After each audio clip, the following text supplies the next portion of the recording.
आज आषाढी एकादश, विठ्ठल पांडुरंगाच्या दर्शनानं सर्व वारकऱ्यांच्या सर्व पालख्या चंद्रभागेच्या काठी असणाऱ्या पंढरपूरला पोचलेल्या आहेत आणि सगळ्या महाराष्ट्रामध्ये आषाढी एकादशीची वारी फार मोठ्या प्रमाणामध्ये यावर्षी सुरू आहे.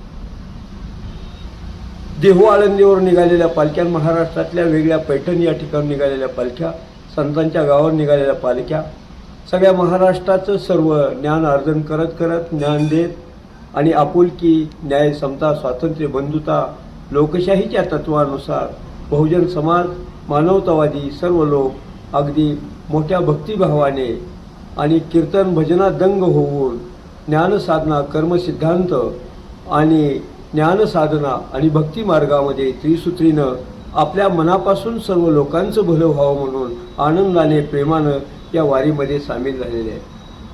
पंढरपूर हे भारतातील दक्षिण काशी आहे. भारतामध्ये काशी आहे आणि भारतामध्ये दक्षिण काशी म्हणून पंढरपूरला ओळखलं जातं.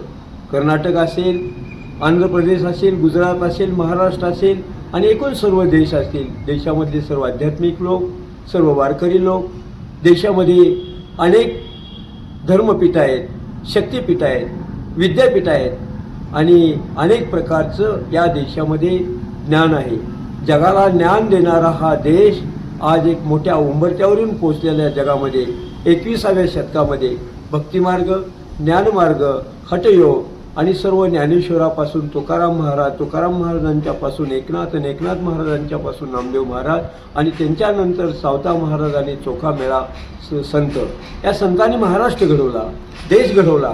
आजच्या जगामध्ये तणाव आहे, जगामध्ये युद्ध सुरू आहे, जगामध्ये मानवतेला माणसामध्ये द्वेष, मत्सर निर्माण झालेला आहे आणि अशा काळामध्ये ह्या पांडुरंगाच्या रूपानं, संतांच्या विचाराच्या रूपानं, जगाने जगू देच्या रूपानं भक्ती मार्ग असेल, ज्ञान मार्ग असेल, कीर्तन असेल, भजन असेल आणि भारुड असेल, यामधून लोकप्रबोधन आणि उद्बोधन होतं. भारतीय तत्त्वज्ञानामध्ये 1000 वर्षापासून या देशाची क्रांती झाली. ज्ञानसत्ता, राजसत्ता आणि धर्मसत्ता आणि ज्ञानसत्ता आणि सांस्कृतिक सत्ता या देशामध्ये, जगामधल्या क्रांती या देशामध्ये झाल्या. जगामध्ये अनेक क्रांत्या झाल्या, पण या देशातली ही जी सामाजिक सांस्कृतिक क्रांती आहे ही जगातली आज फार मोठी वरदान आहे.